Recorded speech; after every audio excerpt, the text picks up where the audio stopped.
Hello everyone, नमस्कार. Homemade रेसिपीजमध्ये अगदी खुसखुशीत, टेस्टी, तोंडात टाकताच विरघळणाऱ्या, सर्वांना आवडतील अशा गोड नैवेद्य म्हणून उपयोगी ही आहे पाकातल्या पुऱ्याची सोपी रेसिपी. पाकातल्या पुऱ्या बनवण्यासाठी लागणारे साहित्य: 1 कप रवा, अर्धा कप गव्हाचे पीठ, 2 कप साखर, अर्धा कप दही, चिमूटभर मीठ, अर्धा चमचा वेलची पावडर, 2-3 चमचे तूप, 1 लिंबूचा रस, तळण्याकरता तेल. प्रथम मिक्सरमध्ये रवा बारीक ग्राइंड करून घ्यायचा आहे. रवा बारीक हवा. कणिक भिजवण्यासाठी दही पातळ करून घ्यायचे. नंतर रवा, गव्हाचे पीठ, मीठ, 2-3 चमचे कडकडीत केलेले गरम तूप टाकून मिक्स करायचे. हाताने मुटकासारखे होते का पीठ चेक करून बघायचे आणि पातळ केलेले थोडे थोडे दही टाकत कणिक भिजवायची.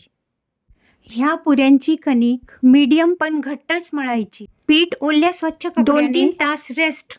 साखरेचा पाक बनवण्यासाठी 2 कप साखरमध्ये 1.25 कप पाणी टाकून उकळू द्यायचे. पाक हलकासा स्टिकी झाल्यानंतर त्यात वेलची पावडर, लिंबू रस टाकून गॅस बंद करायचा. 2-3 तास भिजलेले पीठ परत थोडे मळून पुऱ्या लाटायला घ्यायच्यात. पिठाच्या उंड्याची मोठी पोळी लाटून नंतर एका छोट्या वाटीच्या सहाय्याने छोट्या छोट्या पुऱ्या कट करून घ्यायच्यात. हव्या त्या साईजच्या. पुऱ्या लाटून झाल्यावर तळायला घ्यायच्यात.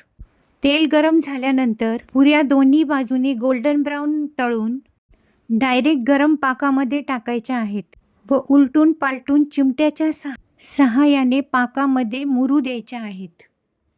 स्टीलच्या डब्यामध्ये स्टोअर करायच्या. ह्या पुऱ्या खूपच छान लागतात. हेल्दी खा, आनंदी राहा. आवडल्यास लाईक अँड सबस्क्राईब करा. धन्यवाद.